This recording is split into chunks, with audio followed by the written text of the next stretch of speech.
ভারতের বিপক্ষে আসন্ন টেস্ট সিরিজে বাংলাদেশ টিম ম্যানেজমেন্ট কেমন ওপেনিং জুটি খেলাবে, এই নিয়ে কি তারা কিছুটা দ্বিধা বা দ্বন্দ্বে থাকবে? কেন এমনটা বলছি?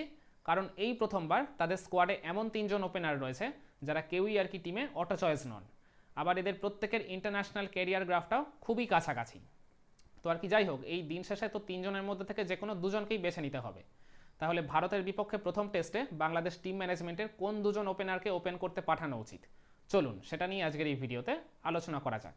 দেখুন, এই ওপেনিং স্লটের জন্য লড়াইটা হবে মূলত তিনজনের: সাদমান ইসলাম, মাহমুদুল হাসান জয় আর জাকির হাসান। এই তিনজনের মধ্যে সব থেকে আগে ডেবিউ হয়েছিল সাদমান ইসলামের, আর সবচেয়ে আর কি নতুন বলতে গেলে জাকির হাসান। কিন্তু এই তিনজনের আবার ম্যাচ খেলার সংখ্যা কিন্তু খুব আর কি তফাৎ নেই। সাদমান খেলেছেন ক্যারিয়ারে 15টা টেস্ট, জয় খেলেছেন 13টা, আর এদিকে জাকির খেলেছেন 9টা টেস্ট। যবে আর কি যার ডেবিউ হোক না কেন, টেস্ট ম্যাচ খেলার সংখ্যার নিরিখে কিন্তু যেটা আমি বলছিলাম, তাদের ইন্টারন্যাশনাল ক্যারিয়ার অভিজ্ঞতা কিন্তু খুবই কাছাকাছি, কেউই কারোর থেকে খুব একটা পিছিয়ে নেই। তো আর কি প্রথমে আমরা এই তিনজনের আর কি একটু ক্যারিয়ার গ্রাফটা অ্যানালিসিস করে নিই। আচ্ছা, প্রথমে সাদমান ইসলামকে দিয়ে শুরু করি।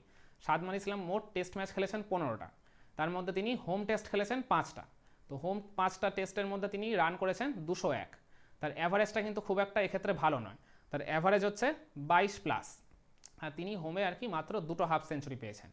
আর অপরদিকে যদি তার অ্যাওয়ে পরিসংখ্যানটার দিকে যদি তাকাই, যেগুলো তিনি বাংলাদেশের বাইরে যে টেস্টগুলো খেলেছেন, সেখানে আর কি তিনি 10 ম্যাচে মোট রান করেছেন 494। তার অ্যাভারেজ হচ্ছে 27+। আর তিনি একটা সেঞ্চুরি আর একটা হাফ সেঞ্চুরি পেয়েছেন। এই সেঞ্চুরিটা আবার ওই 2021 সালে জিম্বাবুয়ের এগেনস্টে পেয়েছিলেন, ওই যেটা আর কি মাহমুদুল্লাহ রিয়াদের বিদায় সিরিজ ছিল। আচ্ছা, এটা গেল আর কি সাদমান ইসলামের। কিন্তু সাদমান ইসলামের যদি আমরা হোম আর অ্যাওয়ে পরিসংখ্যানটা যদি একটু কম্পেয়ার করে দেখার চেষ্টা করি, তাহলে দেখা যাচ্ছে অ্যাওয়ে পারফরমেন্স তার হোমের থেকে কিছুটা বেটার। আচ্ছা, এবার জয়ের পারফরমেন্সের দিকে আসি। জয় আর কি হোমে বাংলাদেশের মাঠে টেস্ট ম্যাচ খেলেছেন 8টা, রান করেছেন 339, তার অ্যাভারেজ হচ্ছে 23 আর কি। আচ্ছা, তিনি আর কি 3টে হাফ সেঞ্চুরি পেয়েছেন বাংলাদেশের মাটিতে, কোনো সেঞ্চুরি নেই। আর তার অ্যাওয়ে পরিসংখ্যানটার দিকে যদি তাকাই, তাহলে তিনি মাত্র 5 ম্যাচ খেলেছেন, রান করেছেন 284, তার অ্যাভারেজ হচ্ছে 31.55, প্রায় 31.5। আর তিনি একটা সেঞ্চুরি একটা হাফ সেঞ্চুরি পেয়েছেন। এই সেঞ্চুরিটা আবার ওই 2022 সালে সাউথ আফ্রিকার এগেনস্টে তিনি করেছিলেন, যেটা আর কি ওই আগের ওয়ার্ল্ড টেস্ট চ্যাম্পিয়নশিপের সাইকেলের একটা পার্ট ছিল। তো সেই ইনিংসটা খুবই ভালো, খুবই কার্যকর একটা ইনিংস ছিল। আচ্ছা, তার এখানেও আর কি জয়ের যদি আমরা হোম আর অ্যাওয়ে পরিসংখ্যানটার দিকে যদি আর কি তাকাই, তাহলে দেখা যাচ্ছে অ্যাওয়ে পারফরমেন্সটা তার হোমের থেকে কিন্তু কিছুটা হলেও বেটার। আচ্ছা, এইবার একদম আর কি নতুন জাকিরের আর কি পারফরমেন্সটার দিকে তাকানো যাক। জাকির মোট টেস্ট খেলেছেন এখনও অবধি 9টা, তার মধ্যে হোমেই তিনি খেলেছেন 7টা ম্যাচ। তো রান করেছেন 455, তার অ্যাভারেজ হচ্ছে 32.5। আর তিনি হোমে একটা সেঞ্চুরি 4টা হাফ সেঞ্চুরি করেছেন। আর কি দেখতে গেলে বাকি দুজনের থেকে হোমের তার রেকর্ডটা বেশ ভালো। আর অ্যাওয়ে পরিসংখ্যানটার দিকে যদি তাকাই, তিনি টেস্ট খেলেছেন মাত্র 2টো। এই যে লাস্ট পাকিস্তান যে সফরে বাংলাদেশ গেছিল, এটাই ছিল জাকির হাসানের প্রথম অ্যাওয়ে সিরিজ। তো এই 2 টেস্টে তিনি মোট রান করেছেন 68। আর তিনি এই সময় কোনো সেঞ্চুরি বা হাফ সেঞ্চুরি পাননি, তার অ্যাভারেজ হচ্ছে 22+। তো আর কি আমরা তো দেখেইছি লাস্ট সিরিজে জাকিরের আর কি সে ব্যাট সেভাবে জ্বলে উঠতে পারেনি। ওই লাস্ট ইনিংসটায় তিনি একটু ঝোড়ো 40 রানের একটা ইনিংস খেলেছিলেন, ওই দ্রুত রান তুলতে হবে বলে। আচ্ছা, তাহলে জাকিরের হোম আর অ্যাওয়ে সিরিজের কম্পেয়ার করলে আর কি তার দেখা যাচ্ছে হোমের পরিসংখ্যানটা তুলনামূলক অনেকটাই বেটার। হ্যাঁ, যদিও অ্যাওয়েতে তিনি বেশি টেস্ট খেলেননি, মাত্র 2 ম্যাচ খেলে তো তাকে আর জাজ করা যায় না। কিন্তু আর কি ওই যেটা বললাম, জয় আর ওই সাদমানের যেমন আর কি অ্যাওয়ে পারফরমেন্সটা কিছুটা বেটার, জাকিরের আবার হোম পারফরমেন্সটা তিনি বেটার করেছেন। তো আর কি এইবার আর এই তিনজনের মধ্যে আবার জয়ের আর কি ইন্ডিয়ার এগেনস্টে কোনো টেস্ট ম্যাচ খেলার এখনও অবধি অভিজ্ঞতা নেই। ইন্ডিয়ার এগেনস্টে খেলার অভিজ্ঞতা আছে সাদমান আর জাকিরের। আর জাকিরের ডেবিউ সিরিজটা কিন্তু ইন্ডিয়ার এগেনস্টেই ছিল, ওই 2022 সালে, ওই যেটা ডিসেম্বর মাসে হয়েছিল। তো আর কি আমরা ভারতের বিরুদ্ধে যদি তাদের পরিসংখ্যানটা দেখি, তাহলে সাদমান ভারতের এগেনস্টে খেলেছেন 2টা টেস্ট। আর বাংলাদেশ যখন লাস্ট আর কি ভারত সফরে এসেছিল ওই 2019 সালে, ওই কোভিড প্যান্ডেমিকের আগে, তখন ওই 2টো টেস্ট কিন্তু এই সাদমান খেলেছিলেন।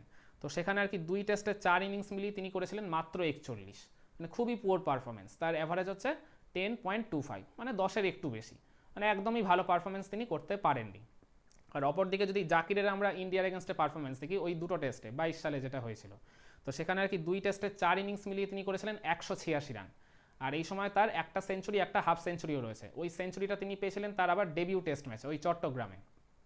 তো আর কি যদিও আর কি ওই সেঞ্চুরিটা খুবই আর কি কার্যকর অতটা হতে পারেনি, কিন্তু আর কি ওই অ্যাজ আ নিউ কামার হিসেবে ওই ইনিংসটা তার আর কি সবার থেকে প্রশংসা কুড়িয়ে নিয়েছিল। আর এছাড়া মিরপুর টেস্টে তিনি একটা হাফ সেঞ্চুরিও করেছিলেন ইন্ডিয়ার এগেনস্টে। তো আর কি ইন্ডিয়ার এগেনস্টে তার অ্যাভারেজ হচ্ছে 46.5, মানে বেশ ভালো পারফরমেন্স কিন্তু। আর ওই যে বললাম একটা সেঞ্চুরি আর একটা হাফ সেঞ্চুরি তিনি করেছেন। তো আর কি সার্বিকভাবে দেখতে গেলে এটা যেহেতু বাংলাদেশ অ্যাওয়ে সিরিজ খেলবে, তো আর কি অ্যাওয়েতে আর কি রেকর্ড ভালো হচ্ছে জয় আর 7 মানে। সেখানে জাকির আর কি যদিও মাত্র 2 ম্যাচ খেলেছে, 2 ম্যাচ দিয়ে তো আর জাজ করা যায় না। আবার ইন্ডিয়ার এগেনস্টে আর কি মানে পারফরমেন্সের দিক থেকে দেখতে গেলে সেখানে আবার জাকিরের পারফরমেন্সে কিন্তু সব থেকে উজ্জ্বল। তো আর কি খেয়াল করে দেখবেন এই তিনজনের যদি ওভারঅল মানে হোম অ্যাওয়ে মিলিয়ে আর কি যদি পুরো আর কি টেস্ট মানে গ্রাফটার দিকে যদি তাকাই, সেখানে আর কি সাদমানের ক্যারিয়ার অ্যাভারেজ হচ্ছে 25.74, মানে ওই 26-এর একটু কম আর কি।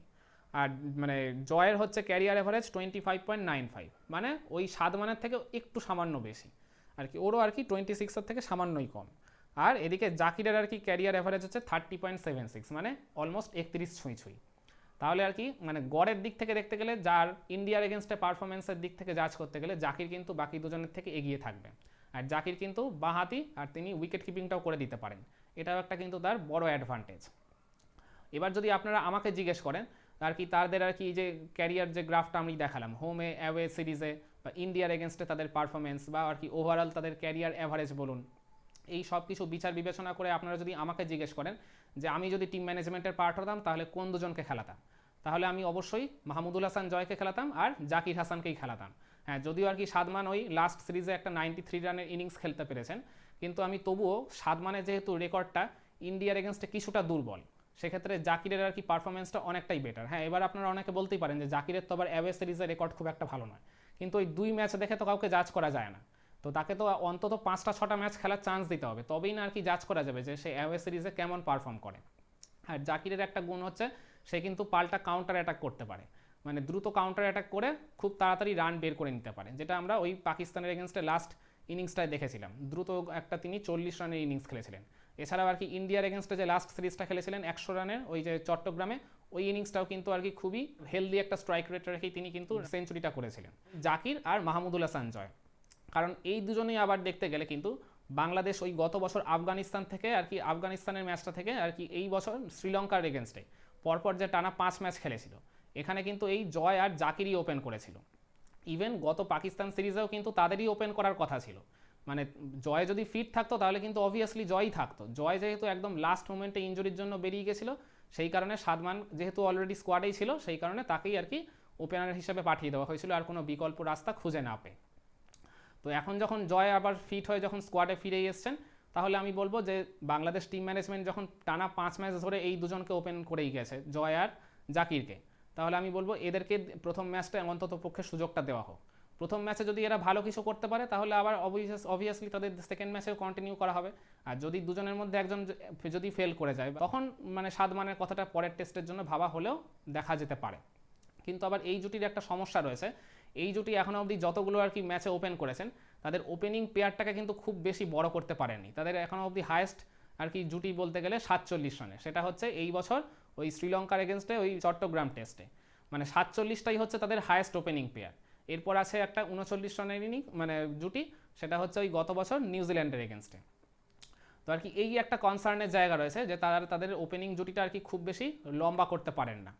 তো আর কি যাই হোক, তবুও আর কি আমি বলবো সাদমান যখন আর কি এক প্রকার রিপ্লেসমেন্ট হয়ে টিমে এসেছিল, আর যখন জয় অলরেডি ফিট হয়ে যখন স্কোয়াডে ফিরে এসছেন, আর লাস্ট আর কি দেখতে গেলে ওই গত বছর আফগানিস্তানের সিরিজ থেকে এই বছর শ্রীলঙ্কা সিরিজ লাস্ট 5খানা টেস্ট আর কি এই জাকির আর মাহমুদুল হাসান জয় যখন ওপেন করেছে, তখন আমি বলবো এদেরকেই চেন্নাই টেস্টে অন্তত ওপেনটা করানো হোক।